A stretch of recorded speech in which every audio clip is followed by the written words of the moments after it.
Mo kí gbogbo ẹ̀yin tẹ́ ń gbọ́ mi níbikíbi tí ẹ bá wà.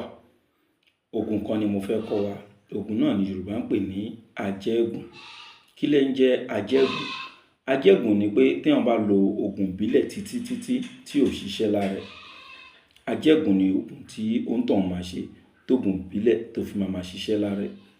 Bá a bá fẹ́ ṣe é, ẹ jẹ́ ká wá ewé làpálàpá pupa.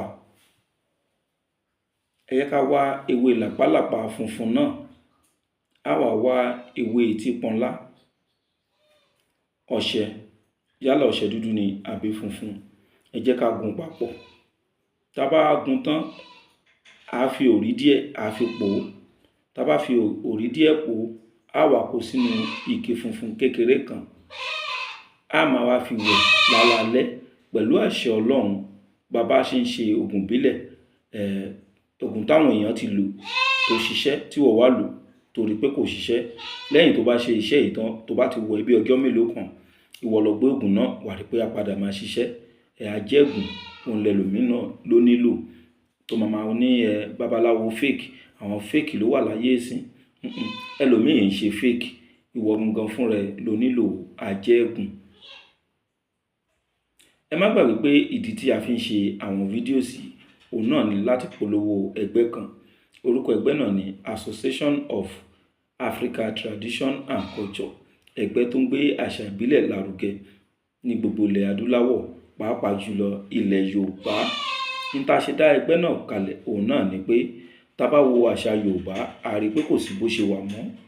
Nítorí pé ọ̀pọ̀lọpọ̀ wa a máa fẹ́ ṣe nǹkan wa bí òyìnbó ni. Ọ̀pọ̀lọpọ̀ ò mọ̀ pé nǹkan burúkú ni kí èèyàn máa kọ́ àṣà láṣà àwọn rí bí fáàrí.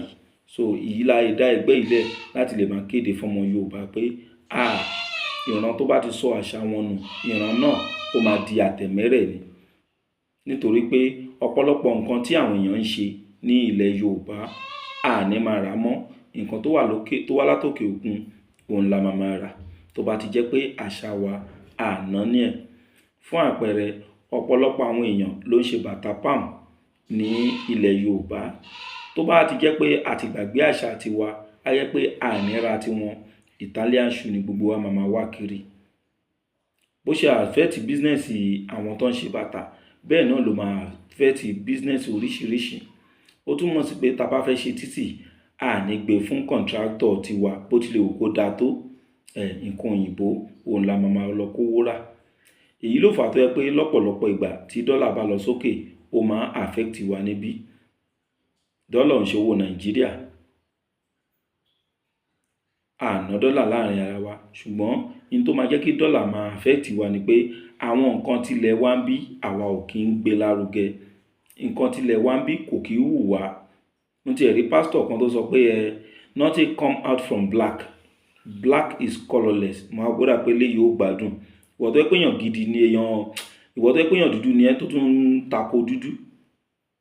Ọ̀pọ̀lọpọ̀ ti rò pé bóyá gbogbo nǹkan dúdú òkùnkùn ni, òkùnkùn kì í sì ń ṣe tó dáa. Ẹ má yẹ ká máa fi àwọn ọ̀rọ̀ tí ò lọ́gbọ́n lórí ká máa fi tanra wa. Tí black ò bá wúlò, Ọlọ́run ò ní dá. Àti pé gbogbo nǹkan náà, black náà ló máa gbẹ̀yìn ẹ̀ tẹ́ bá jù. Ẹlòmíràn ni wọ́n ní a máa lo nǹkan dúdú. Candle tán ni o lò, ìwọ jó candle bóyá kò ní dúdú. Ewé náà ṣe bí green ni, gbà tán jó ló di dúdú. Ọ̀pọ̀lọpọ̀ tó sì ní o máa lo nǹkan dúdú náà, 419 ló máa padà lù ẹ́. So ẹ jẹ́ ká àwa Yorùbá, ẹ jẹ́ ká wake up. Bẹ́yà mi ò tiẹ̀ wake up, ó tó káwa Yorùbá ká wake up. Òyìnbó ti gba ẹ̀sìn mọ́ wa lọ́wọ́, ìyẹn ò ní ta lè ṣe sí. Nítorí pé èèyàn tó ń ṣe Islam, o lè sọ fún kó wá ṣẹ̀sìn ìbílẹ̀ kó dá ẹ lóhùn. Bẹ́ẹ̀ sì ni ẹni tó ń ṣe Christianity náà, o lè ní kó wá ṣẹ̀sìn ìbílẹ̀ kó dá ẹ lóhùn. Nítorí pé àwọn òyìnbó wọ́n ti gba ògo lórí àwọn yẹn. Wípé ká ṣẹ̀sìn òyìnbó, wọ́n ti gba ògo lórí ẹ̀. Ṣùgbọ́n àṣà wa, ẹ má yẹ kó tún gba ògo lórí àṣà wa. Ẹ jẹ́ kí gbogbo ògo kó jẹ́ ti Olódùmarè, ọba tó dá wa sáyé. Àṣà tiwa fún wa ni, àṣà tiwọn fún wọn ni. Tó bá ṣe pé àṣà tiwọn ló dá lọ́lọ́run fẹ́ ká ṣe ni, irú àṣà yẹn lọ́lọ́run á gbé láwa náà lọ́wọ́.